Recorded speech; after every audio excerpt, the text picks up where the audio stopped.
Thank you, Captain Vijay Kumarji, for a very kind introduction. I want to especially thank Mr. Shankar and Mr. Sundar, the technical and program help, Dr. Badri for making a connection with the MMA. And I'm very delighted to come from Chicago via the Zoom. And today's topic is very relevant, as Captain already mentioned. Now, let me give you the genesis of this program. Back in 2011, the Illinois Park District, equivalent to Forestry Service for the state, they were trying to teach their leaders about various topics, and I was invited to speak on effective decision making. So one thing I did was went to Harvard Business Review, looked up some of the best resources, and read about 10 articles on effective decision making and summarized them and put together this presentation. Over the years, it has been delivered to 20 different places, including the executives from the Brazilian industry coming to my school, Illinois Institute of Technology, for executive training, Tata Network Forum, and other places it has been given, including IIT BHU. So this is a topic of interest everywhere in the current situation. So let me begin to share my presentation at this point.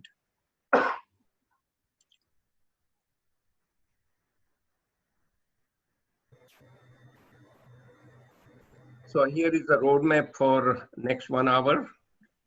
I'll briefly go over my brief background vis-a-vis decision making.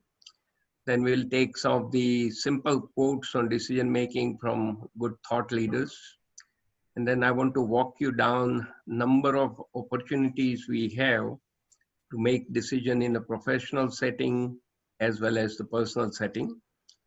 I've added one special slide because of the current crisis going around the world on COVID-19. And then my goal is to share with you some of the interesting decision-making models, followed by some of the best-in-class decision-making in action, best practices, and share with you some nice references. And then we'll take question and answers.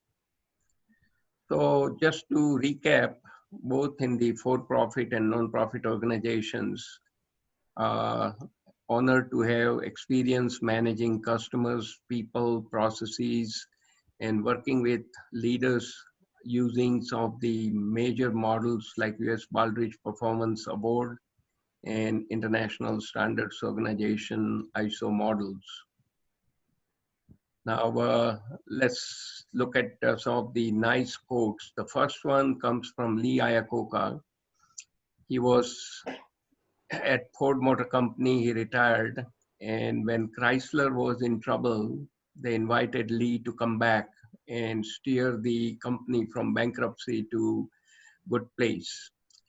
What Lee is saying that if I had to sum up in a word what makes a good manager, I would say decisiveness. You can use a fancy computer to gather the numbers, but in the end, you have to set a timetable and act using the information at hand. If you don't make the decision, time will go away and you will be left out and a competition will take advantage. The second quote is from a researcher from the Stanford Graduate School of Business, Jim Collins. He says, greatness is not a function of circumstance. Greatness, it turns out, is largely a matter of conscious choice and discipline. And this choice and discipline is related to the decision making we do every day, both in professional and personal setting. The last quote is from Peter Drucker, the father of management. He says, most discussions of decision making assume that only senior executives should make decisions and their decisions are the only one that matters. And according to him, this is a very dangerous mistake. So keep in mind that each and every person working in an organization is supposed to be making decisions to support the customers, to support the operations, to make sure that the employees are working in cohesion. So everybody's decisions are adding up. It's not just the executive's decisions which matter. It's everybody's decisions are needed. Now, let's take the journey into professional decision making. Now, some of you may be in a position after the whole thing settles, the coronavirus, and when things come back to normal, you will be looking for getting new people on board. You have to make a decision when you have number of candidates. Who are you going to bring them in, or who you would not hire, and why would you hire some person? A lot of time it turns out is the attitude of the person which allows you to make that decision more quickly. Next one is the onboarding. The key is when you hire a person, you really want to make sure that they are comfortable and they are oriented completely with the organization. What is the vision, the mission, what are some of the values, what are major products, and who are the key customers, etc. So you need to provide that onboarding guidance and orientation. Now, and I'm going to share with you some of the personal examples when I joined AT&T Bell Labs back in 1983. Initial training and ongoing training, this is where the professional decision making is very important. So when I joined Bell Labs back in 83, they had a very special customized set of training in the first 6 months. And also they had a first initial assignment cut out based on my skills and my experience. And the idea was they want to make sure that the candidates who come in inside the AT&T Bell Labs, they have the opportunity to use their skills and knowledge to make them a successful person by tackling that assignment, bringing good results. And once they get the confidence they can do it well, they're going to stay for a long time within the company.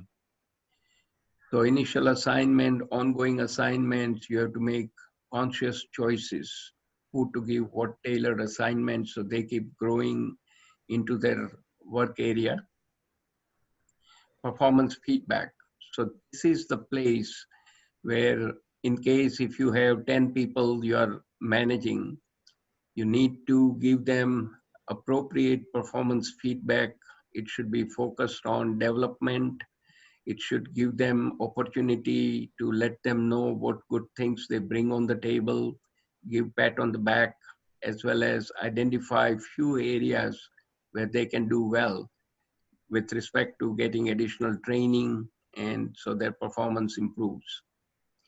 Next item is coaching.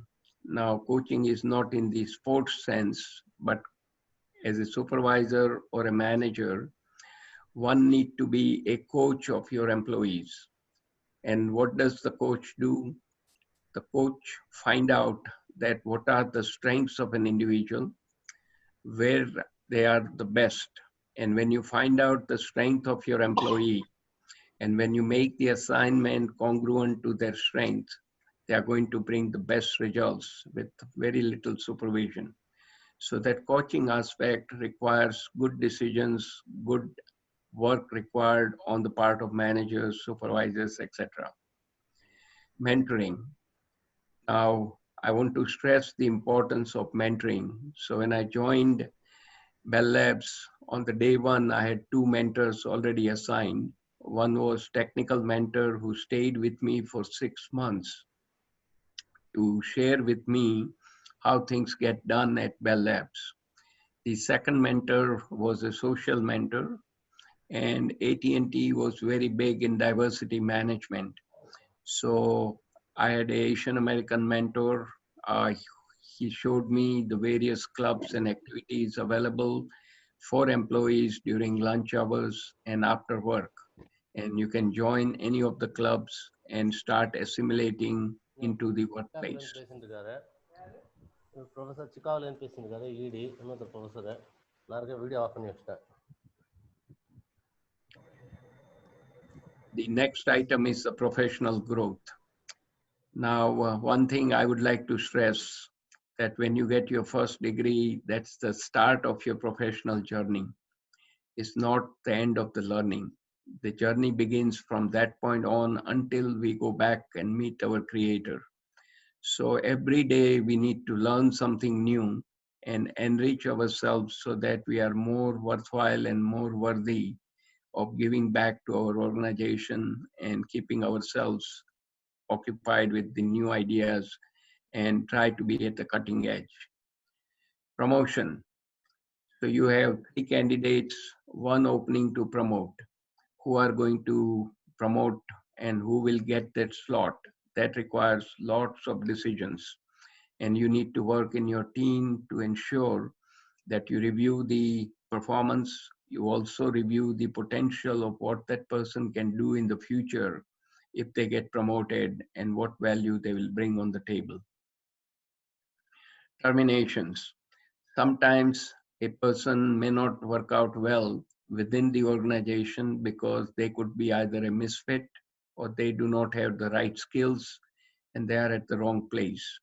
So the idea is you need to work with your HR to understand what's happening and try to give a notice, uh, put the observation for 6 months. And if the person cannot improve the performance, they should be let go so that they can find a place somewhere else and use their strengths and talents. Next, capital projects. Now, this is an area where you as a leader or a manager are going to review several proposals looking for the investment needed to deploy the capital projects. So you need to have basic idea of which each of these proposals is talking about and then decide what is the cost benefit and what is the ultimate impact to the organization. So a lot of decision making goes in on the part of the leadership team to which project to fund and which project will have to wait until the next round. Strategic planning, the big issue when the top leaders, the senior leadership team gets together once a year minimal to put together their thoughts on creating the vision, the mission, the values, and develop a strategic plan by identifying 3 or 4 key strategies for the year, and then create a business plan and start deploying that throughout the workplace. Lots of decisions to be made based on the input regarding the customers, the employees, the competition, finance, operations, etc. Informations. Now, a lot of time when the issues arise, either from the customer side or from the operations side or from the finance, the team needs to be formed. Now, the leaders have to make a thoughtful decisions what team to charter, when to charter, who to appoint as a team leader, so that that team can put together the right response for the challenge at hand. Managing suppliers, another big issue where decisions are critical. You have number of suppliers, you need to create a more like a Excel spreadsheet, put each and every supplier's strengths and weaknesses at one place, and then depending on their credibility, their ability to provide you material, their flexibility, their timing, their pricing, all of those decisions. And then you choose the right supplier to make sure that your operations is moving and you get the best supplies at the minimal cost. Time management. Now, current day and age, we all are being asked to do more in less time. So it's up to us. We get about 8 to 8.5 hours per day. How we use our time to work on the important things, not on the urgent things or the firefighting only. And I'll bring this topic back towards the end of the presentation. Where should we spend our time in the professional setting? And how to manage the change. The world is looking for managing the change because the technology is changing, the rules and regulations are changing, the world is changing constantly. Only thing constant is the change. So how do you manage your change initiatives? And of course, your boss will give you a number of items to do list, and that list keeps growing. You need to negotiate with your immediate supervisor or the manager to prioritize what needs to be done for the benefit of the organization. So by looking at all these areas, we realize that we have so many opportunity in a professional setting to make decisions. And the decisions we make as an individual, as a supervisor, as a leader, will have tremendous impact on the outcome for the organization. And a lot of time we don't make the right decisions, which will come back and haunt us. And the results will be suboptimal because of the bad decisions or not making any decisions. And by the way, when you don't decide, by default, it is a decision, which is not a good one because that's a reactionary. And we'll talk about it in one of the model coming up shortly. Now we switch the side to personal decision making. Lot of opportunity here. Schooling for yourself, spouse, children. Now, personally, for my case, I was studying in my native place in Amreli in state of Gujarat until high school. So after finishing SSC, I came to Mumbai, did my 2 years as Khalsa College, and studied science. And I was good in chemistry and mathematics, so I decided to opt for chemical engineering. And with the grace of God, I found a place at one of the top institute, Banaras Hindu University, which became IIT BHU in 2012. Those were the best years of my life. I learned a lot in a wonderful university. Now, my spouse, she is a medical doctor. She comes from KM Hospital and St. J.'s Medical College in Mumbai. Our children, we have two boys. Both of them went to good schools here in the state.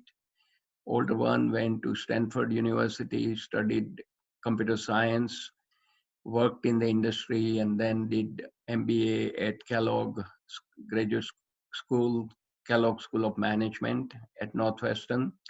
And my younger son went to Berkeley for economics. Jobs, your job as well as spouse's job. Now, I've been through few jobs, and my tendency is to stay at a one place as long as you can and keep adding value. So I've stayed in the chemical job, chemical industry first, and then when the industry was down, I had started doing my MBA, and I got a job at AT&T Bell Labs, which was a sudden departure from chemical engineering to telecommunication. And within the telecommunication, I changed to quality management discipline. And along the way, I started teaching at the business school to bring the industry knowledge so that the students can get both theory as well as the practice. And of course, my wife, as a medical doctor, she just finally retired just in time because right now we have two grandchildren with us, my son and daughter-in-law. They are all with us for last 3 weeks because of the lockdown here in the state. And she has worked at a few hospitals and a number of medical places. Financial. Now, as you keep earning more and more, I'm sure you are thinking about saving money for your retirement. Where are you going to invest, in what areas, and when to invest, how to invest, etc. Shopping, both durable and non-durable goods, which brand you want to like to buy, and which area you will go and get your material.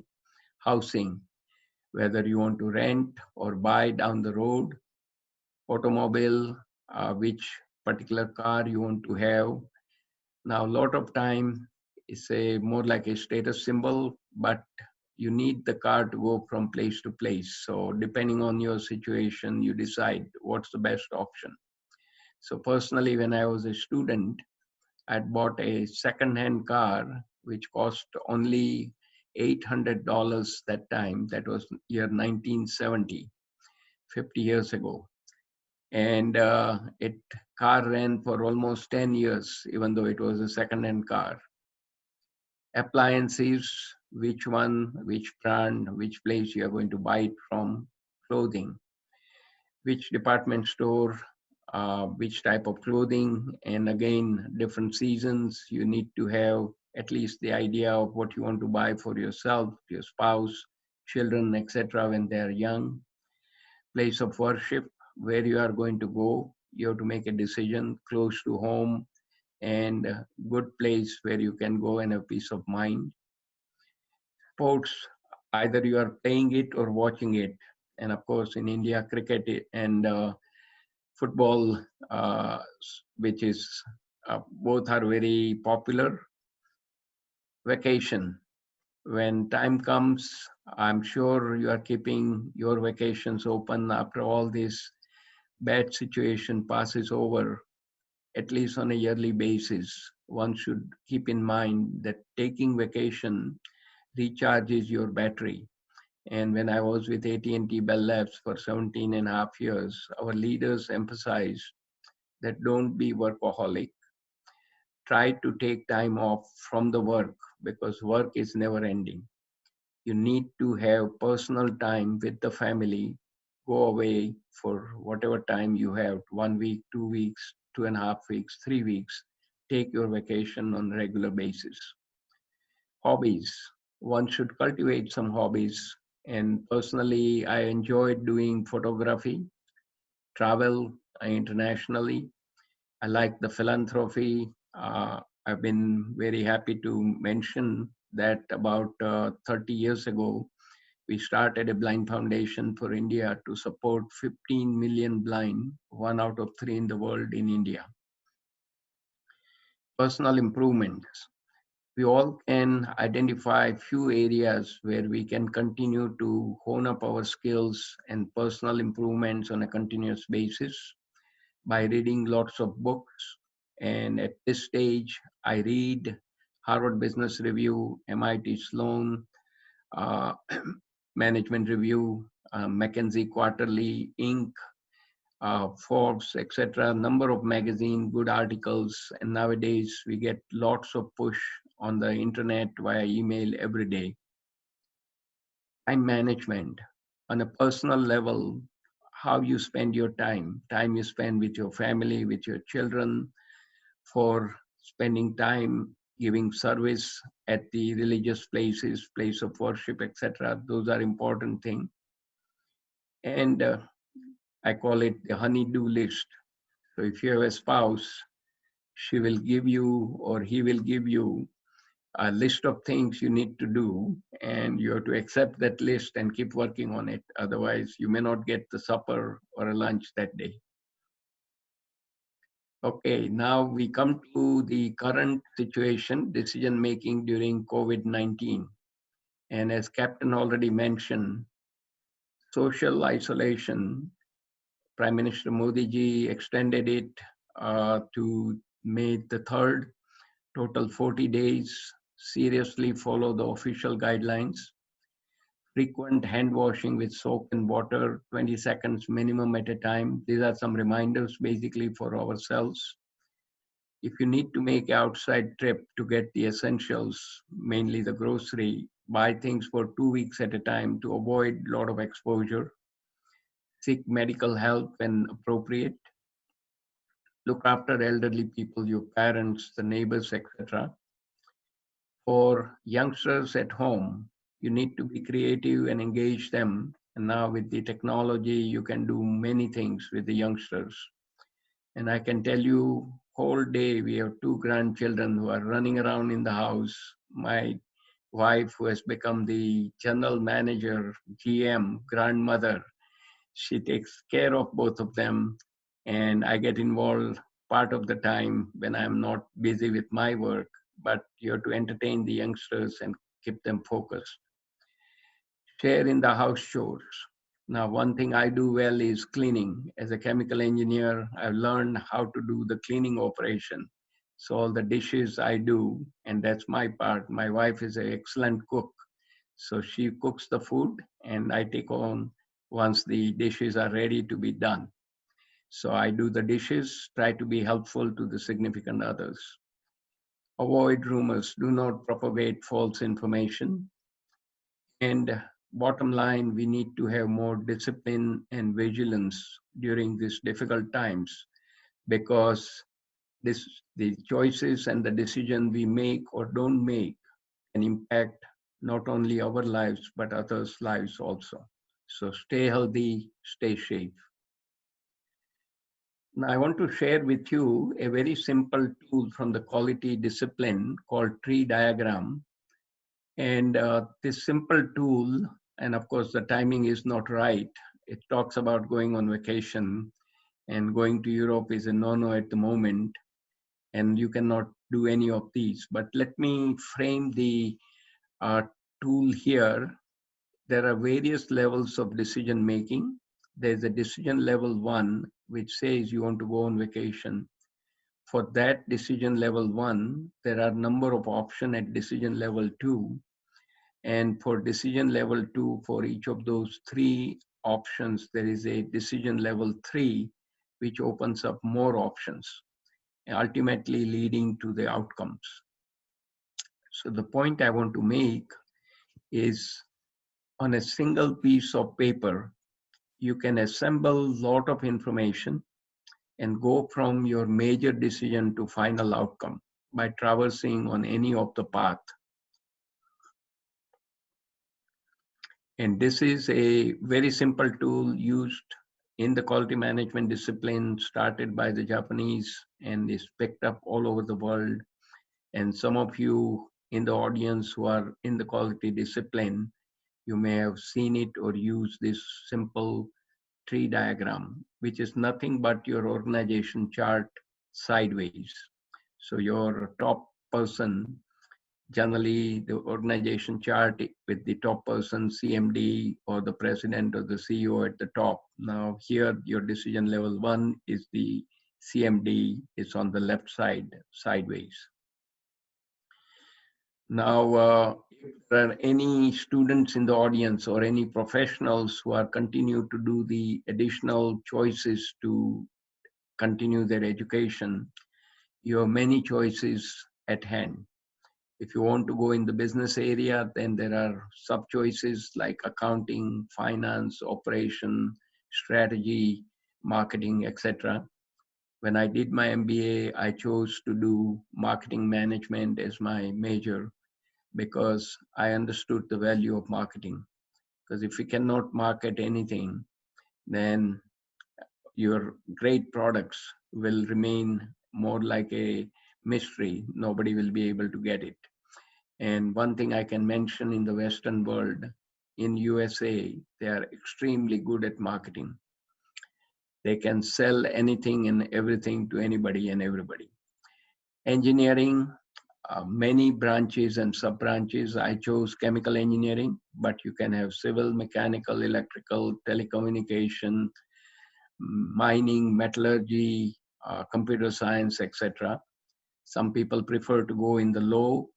You can have patent law, real estate, etc. Medicine, many opportunities, pediatrics, internal medicine, surgeon, etc.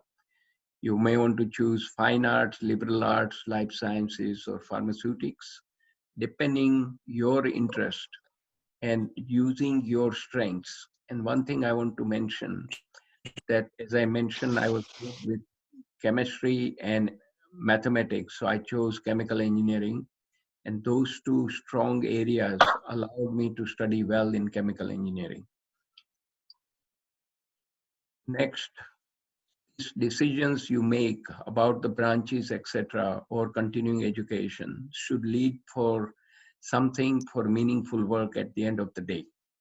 So once you get your first degree or you get an additional degree, undergrad, grad, postgrad, you may want to change your job, you want to go into corporate world, or you want to become an educator, or you want to join the government work, NGO, R&D labs, or if you are brave, you start your own company.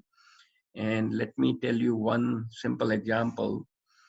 When we had Professor Mohammad Yunus, the Nobel Peace Prize winner from Bangladesh, here in Chicago, he was getting interviewed at Chicago Public Radio, and he made a profound statement that our education system is lopsided.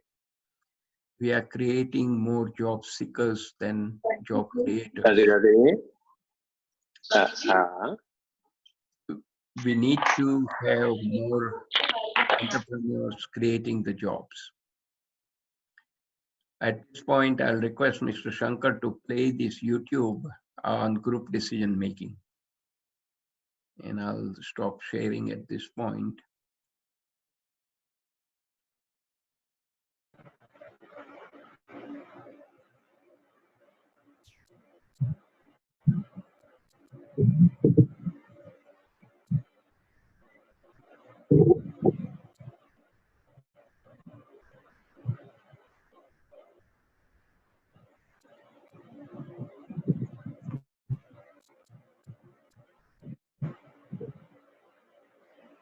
Volume is not there.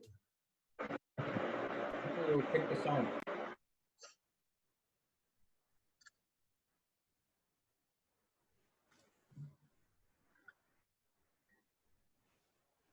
Captain, volume is not there. We may. Can you do something on the volume, Sundar Shankar? Are you online? Shankar? So what happens, sir? Sound is not coming. Sound is not coming. Oh, No. You start from playing from the beginning so that we don't miss anything. Decisions can be hard enough, but Now making it's them with audible? a group can be particularly tricky. Okay. Let's look at an example of group decision making and how using decision skills can help. This is Mike, Chris, Matt, and Arlo. They like hanging out together because they're pretty good friends. This Friday night, they're going out to eat before they go to a friend's party. Where do you want to go? Says Mike. I don't care, says Chris. Me neither, says Matt. As long as it's good, says Arlo. Sounds like it should be pretty easy, right? But here's the thing. Mike, Chris, Matt, and Arlo all have different ideas about how this is going to work out. And they have different thoughts about what they would like and what is important to them. And they might just be assuming that those same things are important to all of them. But no worries. The guys have been friends for a long time and know that they need to work some stuff out. Without even really thinking about it, they begin communicating and clarifying. I was thinking pizza, says Mike. I had pizza for lunch. How about Thai, or the diner for a change? I'm a little strapped for cash this week, so can we make it on the cheaper side, says Matt. And how are we going to get there, says Arlo. That's a good start, but now they dig a little deeper. I've got my mother's car this evening, so I can drive, says Matt. And the party doesn't start until later, so we've got plenty of time, says Mike. Last time I went to the Thai place, it was good, but it's not very cheap. We could try that taco place that just opened up on Maple Ave. Has anyone been there? Is it any good? I haven't heard anything about it, other than it's finally open. Tacos are cheap, but if they're bad, they're really bad. Is pizza out? I could go for a slice. I couldn't do pizza, but I guess I could order a cheesesteak instead. I'm just feeling a little cheesed out, you know? All right, pizza's off the list.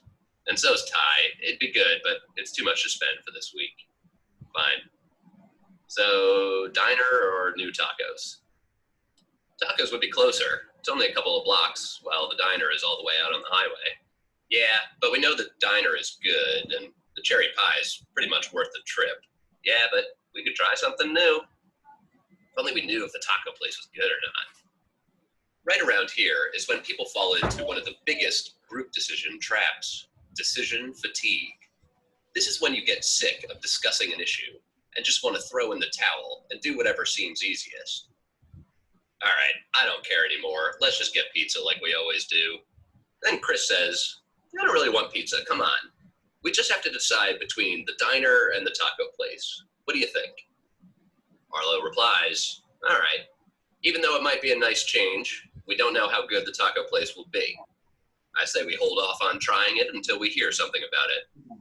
And tonight, let's go to the diner. We've got a car so we can drive, which we might not have next week. There are all kinds of things on the menu so people can be adventurous if they don't want burgers and fries. Plus, it's cheap and it's good. Excellent. Good job, guys. You communicated and clarified the elements of your decision basis and thought your way to a good decision. And you stuck with it and didn't fall for decision fatigue. Way to go. Have a piece of cherry pie for me. Okay, so with that, you saw how the decision making works, right? Okay, I'm going to come back and pick up from where we left.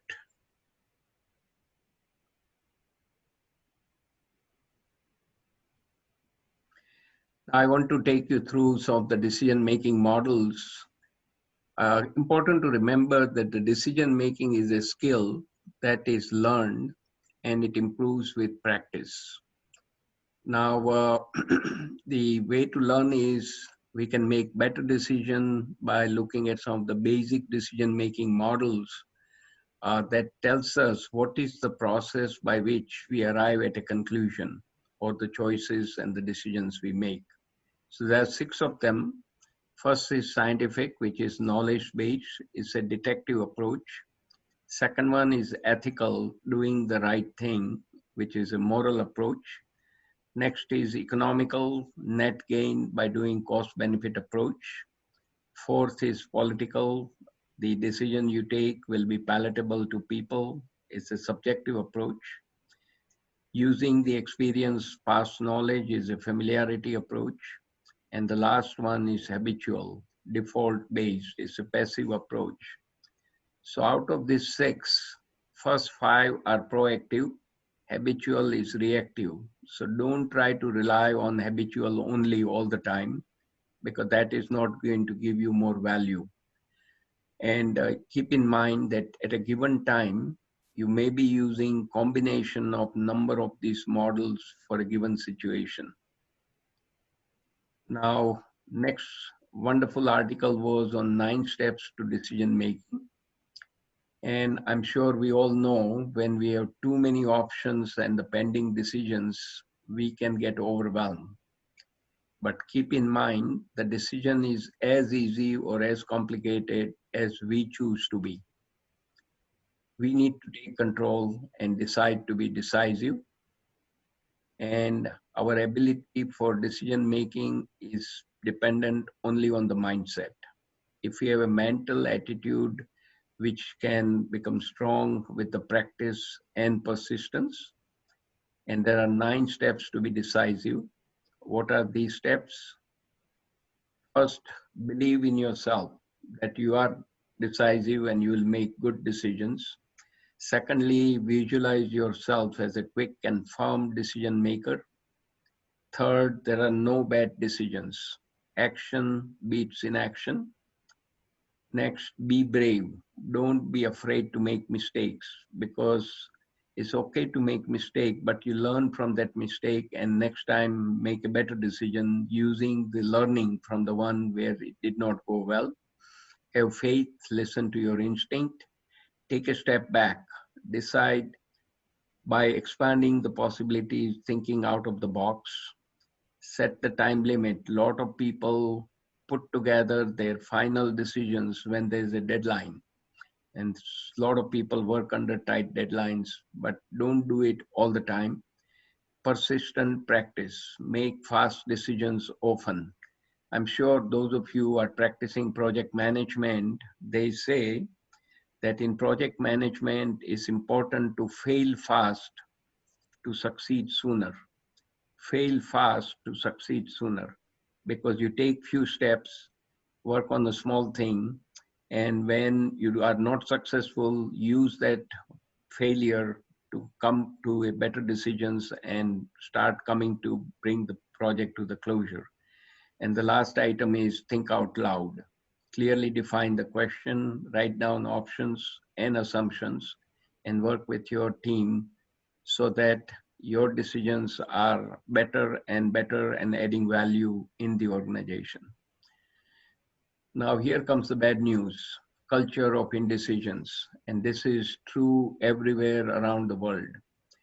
The single greatest cause, the cause of corporate underperformance is failure to execute. So think of it this way. World over, the organization do strategic planning, but only 1/3 of those organizations are successful in executing their strategic plan. 2/3 of them fail.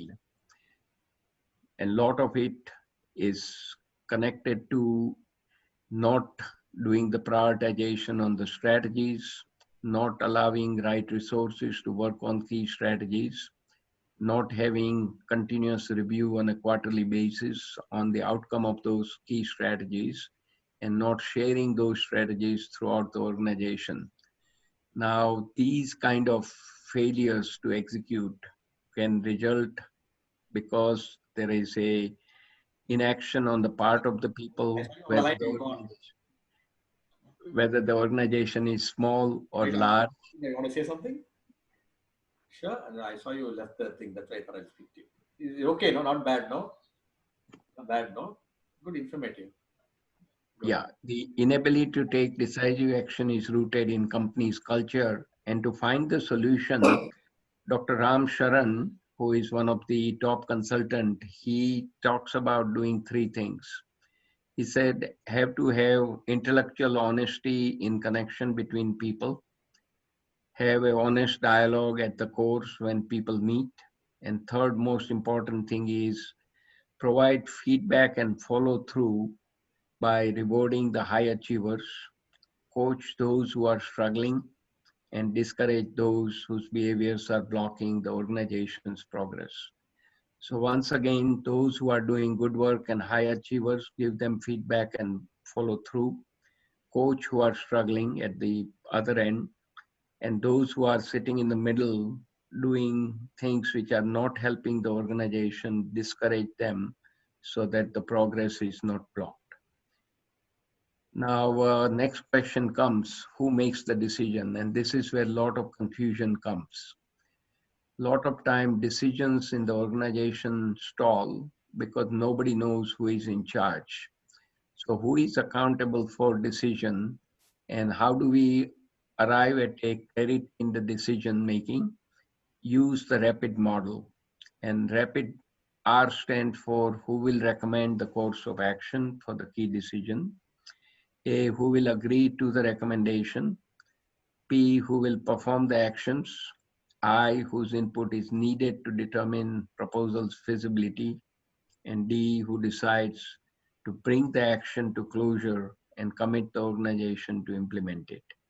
So keep in mind this RAPID will provide the accountability of who is going to be doing what in order to take actions on the decisions you have made. Now, this is a little bit of a homework.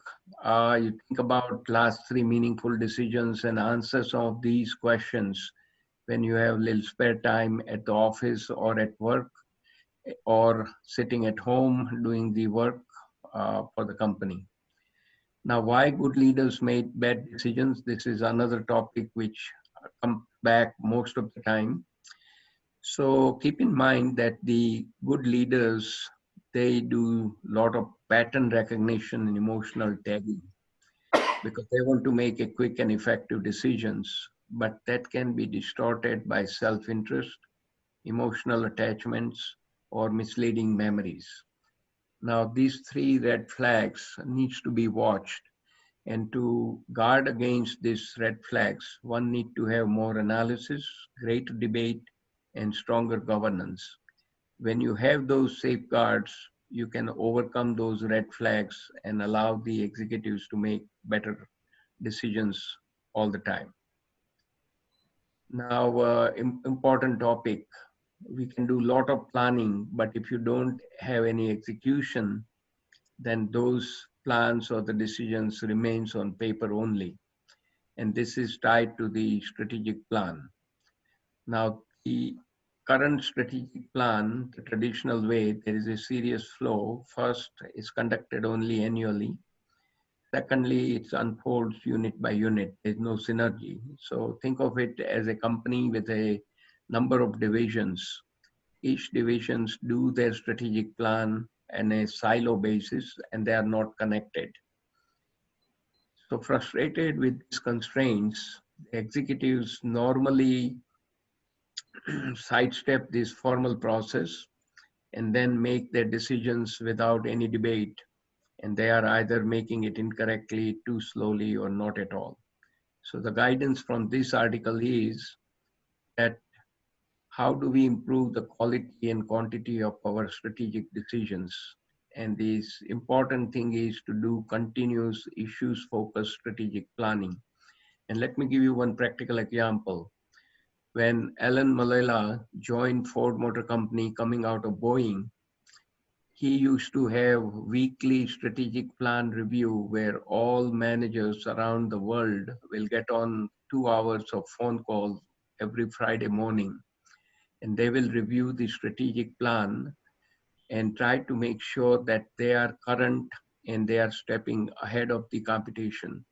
So flexible week to week review of the strategic plan to remain current in the business conditions, technology changes, regulation changes, etc.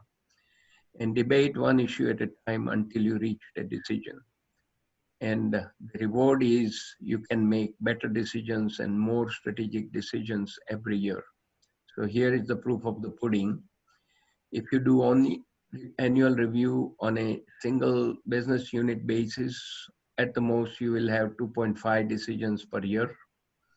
Annual review focused on issues, you improve it to 3.5. Continuous review focused on business unit 4.1. But the continuous review focused on issues, you are able to do 6.1 decisions, which compared to 2.5 is 144% better. So it is very important to understand some of these ideas where it's not just making a plan, but executing those plans to get the value for the organization. Now, I mentioned about the time management. So let's quickly review Dr. Stephen Covey's time management metrics. As we see on the y-axis, whether it's important or not important, x-axis, urgent or not urgent. Guidance from Dr. Stephen Covey, who is a management think tank, he says spend 90 to 95% of the time in quadrant 2. And what do we do in quadrant 2? Prevention activities, relationship building, planning, recreation when we have done some good work. 5 to 10% only in the quadrant 1 top left, crises and deadlines, that is firefighting. And by the way, some people are so smart in the organization, they will start the fire, then they will come in with the fire hoses, the fire extinguishers, and they'll put the fire out. Now, top management, a lot of time have no idea what's happening. They will consider them hero and give them promotions, but they don't realize that they are the one creating the fires and then acting to put it out. And by the way, quadrant 3 and 4, there are a lot of unneeded activities which should not be allowed in the workplace. So keep in mind, you want to work on important but not urgent activities from the Stephen Covey's guidance. Now, the last item I wanted to discuss with you is how to manage our inbox. We get so much information coming in via smartphone, via email, SMS, each and every different way you can think of, people calling. Now, whatever information comes in, there are certain things you need to do. So consider 4 buckets. Things you need to do, put it in the do bucket. Second thing is delegate. If you have people working with you, give them small item so they can work on it and get the results for you and do it in a diligent way. Give them specific item, give them the roadmap, what is expected. Don't tell them how to do it, and then have a regular review and receive the good work at the end. Third, you need to do it, but you are tied up. So you delay it for a week, put it down on a yellow sticky paper, and come back and take care of it. And lot of things coming our way should go in the fourth basket, the dump basket. It should not see the light of the day. Put it away. It's a waste of your time and it's not necessary in the professional setting. So in summary, I like this quote about AMA, ability, motivation, and attitude. Each one of them have a different level.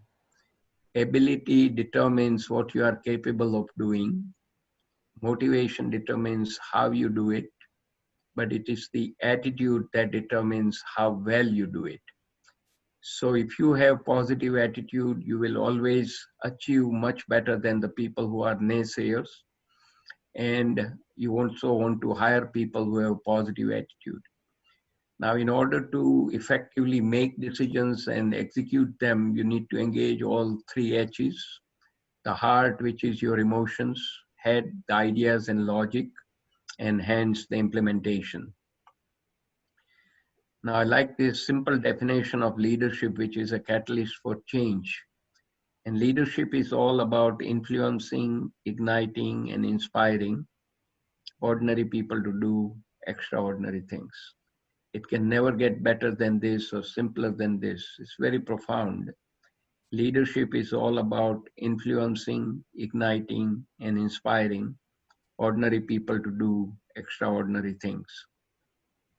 So the leader's ability is to translate the vision into action and actions into next level of vision for decisive decision making.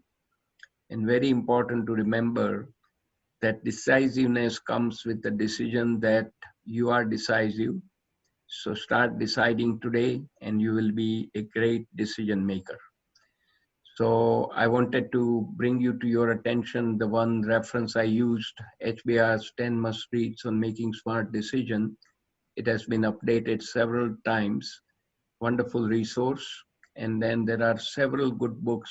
One book by John Carter, who is the father of change management. He has another book come out in 2012, Leading Change. Excellent book by Patrick Lencioni on leadership fables. So wonderful references for your use. And at this point, I want to end the presentation and we will start taking questions through the chat box.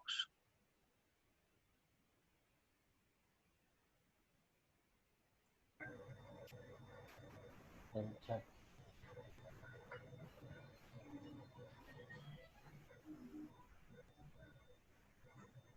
Thank you, Professor.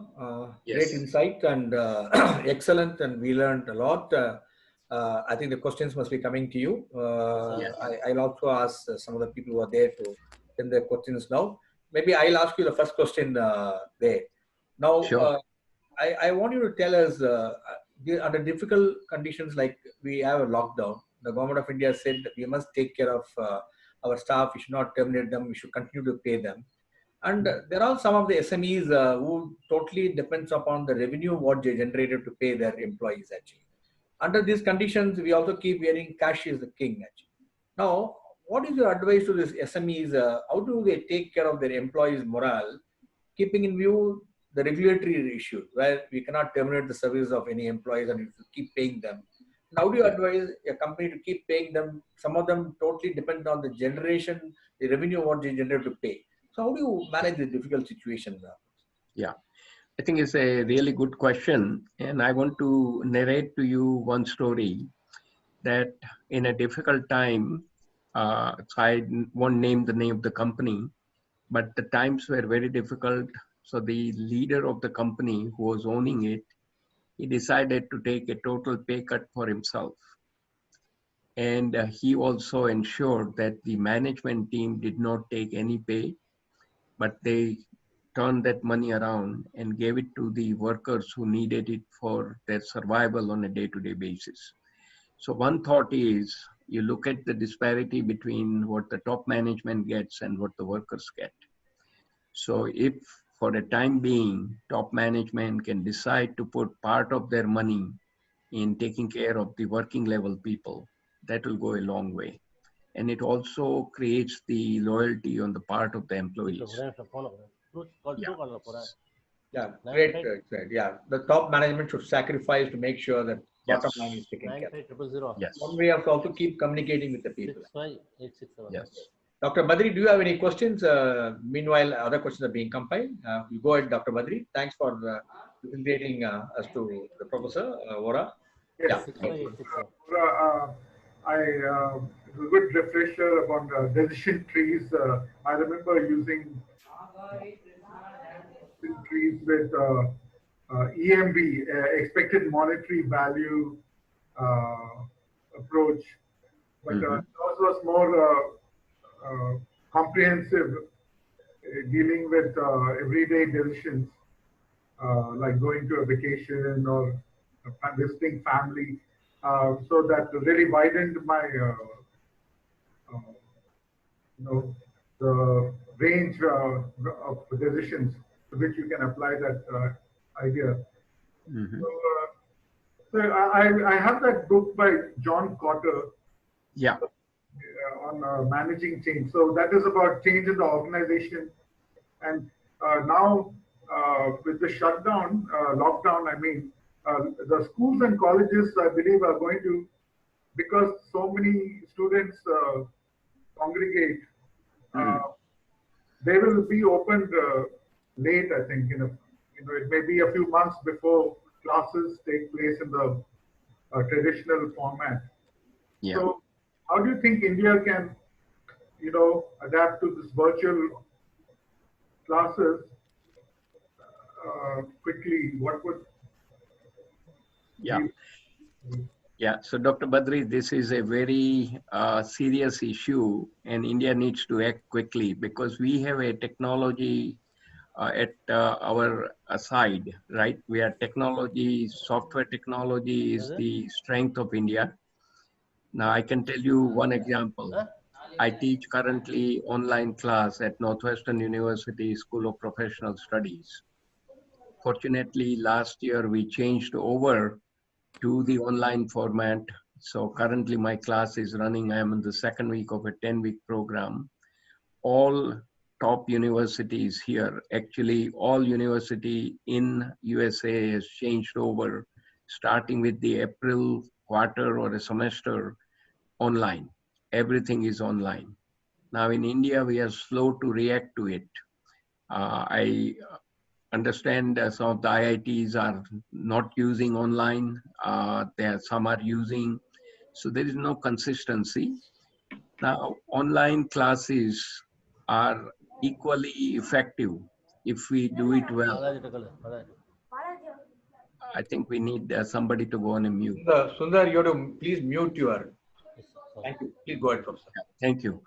Yeah, so what my suggestion is, in the current situation, India should work with the business leaders and use the technology expert to use the learning management platform, which is effective, cost effective, easy to use, something like Canvas, etc. I know the Blackboard is more expensive, and use that format, learning management system, to engage the students. And I can tell you, in the online, you can have teamwork. You can ask them to do a project working in the team, engage them, and motivate them to do well.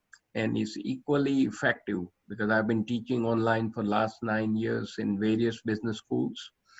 And what I found is it's tougher to do the online course than the on-site, because students have to be self-motivated, they have to work hard, they have to continue to remain updated. And good news is the technology, when the internet is available, is asynchronous, most of the classes, and they can do it anytime, 24/7. The faculty can come anytime, 24/7, and give the feedback, keep them motivated, and teach them all the things. So my suggestion at the India level at this point is use the technology, leverage the technology software, use the business leaders to come together because they need the workers.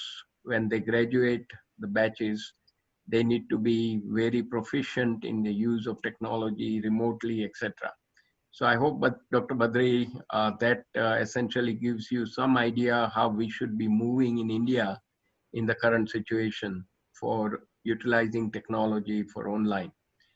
And last item I want to mention, I was reading on CNN that number of universities here are declaring in US that on-site thing will only start in 2021. For the rest of the years, it will be online only. So several top universities have started thinking about it because the situation is bad, and in US we have a tremendous impact of the positive cases and the deaths occurring in the last almost 4 weeks. So opening the schools, etc., is not the right thing to do. So it will open in 2021 for most of the universities. Okay. Next question. Sundar, you picked up some questions, passing out to Professor. Yeah. So I'm looking at the chat here. So one question, is making more decisions a good option, or after taking a decision with sufficient due diligence, is it not important to stick to the decisions? So this is from Nagahari Krishna. So the question is making more decision a good option, or do you do the due diligence? So my point is, you need to have due diligence, but the speed is also important. Because if you keep sitting on the decision by deliberating on it and don't come to a conclusion or don't make a decision, you are wasting time, opportunity window may close, and if you are in a competitive environment, somebody else will come and your business will go away. So making a decision with whatever information you have at hand in a speedy way is the right solution proactively, rather than habitually don't make decision, avoid it, hope it will go away. Issue never goes away, right? So it will keep on festering and others will take advantage and you will be left behind. So that will be my suggestion. Act rapidly to make sure it works. Okay, I don't see any more question here, so we can. Then in the meanwhile, we get the questions. May I take the liberty to ask you a few more questions, Professor? Sure. Now, you said very rightly that we must engage with the student community and make them self-motivated to go on online. So, we have plans to aggressively connect with the large number of our student members, community we have. Now, you said self-motivation. That is the biggest impediment in respect of what we face in respect of the students. How to engage them and how to motivate them to come on board and get engaged and get them self-motivated. So in that way, what should be the role of parents? What should be the role of themselves students? And what should be the role of organization like ours and the educational institution? Educational institution, they're playing a very important role. Yeah. So I think this is a multifaceted question. Number of people have something to do with this, right? So start with the student himself or herself. Now, when they see the sort of a final outcome that when they are finished with the education, they are going to be getting a reasonably decent job. So they have a motivation to succeed, right? That's one thing. Now, in order to arrive at that situation, the family plays a big role. Now, if the parents are educated, they will push the children. And I'll give you my personal example. We settled into an area where there was a good private school where our children can go and get the best education. So as an immigrant, we look for education. I came here to get my graduate work done, master's, PhD. And so you look for parents who are educated to motivate the students that if you finish the education, you will have a better life at the end of the day. Now, okay, again, Sundarji, could you please go on a mute? Yeah. And those who are not educated, you have to work with those students a little bit more to show them the path where if they finish the education, what is the life they will have, where they can take care of their family, their parents, their siblings, etc. Now, talking about the role of the educators in the online setting. the teachers have to do a lot more work if you are online rather than on site. On site, you are just going to the class and spending time with them, but on online, you are constantly on the subject, coming through the internet, giving them feedback, connecting them to make sure that they are doing the right work, and if they are not, give them guidance so how they can improve. And the association like Madras Management Association, MMA, their role is to continue to provide cutting edge information to the students, to the management people, and to all the professionals that during these difficult times, don't give up hope. And all we see is a part of the business cycle. Business cycle goes up, business cycle goes down. We are in the downside of the business cycle. Eventually, cycle will change, will come back up.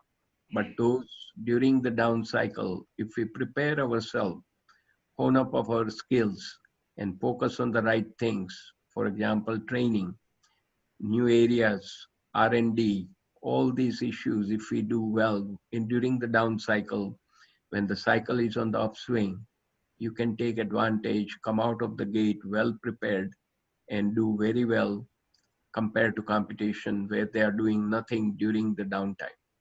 So motivation has to come individual level, has to come in a collective level from the family. Also professionals can mentor the students from the company. And I've seen the importance of the mentoring at workplace. I had several great mentors throughout my career, and I owe a lot of my current position to them because they guided me during my path on my journey. We start with our parents as our mentors. We start next to the teachers in the school, professors at the university, bosses at the workplaces, and our friends. Some of them are mature, some of them are highly educated, very talented. They can steer you in the right direction.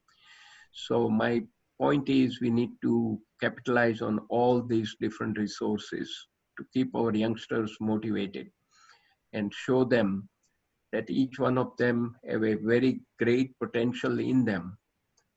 Now they don't know their potential, so we need to awaken them and look at Swami Vivekananda ji said, do not rest until your goal is achieved, right? So keep working on things and don't give up. It's very interesting to remember that if you have a passion for something, go after it and look for long-term goals. Don't settle for short-term success. So that would be my suggestion. Thank you, Professor. Is there any more questions, Sundar? I think this is the first event. I think people have to get used to asking questions through. I got a question from one of our friends, one of our committee members. What he asked me to request you is, now the old world is individual, the countries are looking inwards actually. And they also want talk Japan invested a couple of $1 million to, encourage their companies to move out of China to do their businesses. The companies will be moving out of China for obvious reasons actually. Now, this is an opportunity for other countries. Now, under these circumstances, how does any entrepreneur or large organization take a decision which company to observe and start, because this is a great opportunity to get some of the industries which you would like to move out of China. So what is your one word of advice for these entrepreneurs, how to look for this opportunity to take the right decision at the right time? Yeah, I think we need to, and this is, I may not have the right answer for this, but my thoughts on this are as follows. First, look for opportunity within India itself. We have a huge population, and if you are doing something on an innovative way as an entrepreneur, and if you could do some cost-effective solution to tackle some of our societal problems like poverty, hunger, education-related issue, primary health, and I think we have a lot of opportunities to do inside India, entrepreneurship basis, find applications using technology to tackle the big issues, which can impact large number of people. So the market is there. You need to find a niche area where you have the strength, form a team which can work on finding a unique solution at a fraction of a cost compared to the Western world, and that can bring the right solution for our issues in India. That would be one thought. Second thought is, if you have a bigger reach, more money, you need to look at the world scene where there is an opportunity, and you don't have to be in China. You can go to other places like Canada, uh, Australia, New Zealand, USA, etc., where there is a need for some of these kind of things and where you can do something meaningful. But keep in mind, we can begin with India itself because market is big, opportunities are many, and needs are tremendous. And we need to take advantage of it. And I would say entrepreneurship should be the part of the buzzword throughout our education system. Unfortunately, we are creating job seekers, not the job creators. And they're begging for jobs versus if you create the entrepreneurs, they will employ a lot of these youths who are coming out. And let me give you a little grim statistic.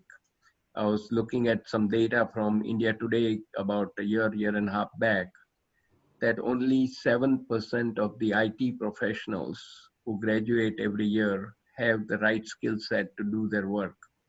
93% do not have the right skills. And we are creating a lot of engineers and graduates who do not have the right skill set.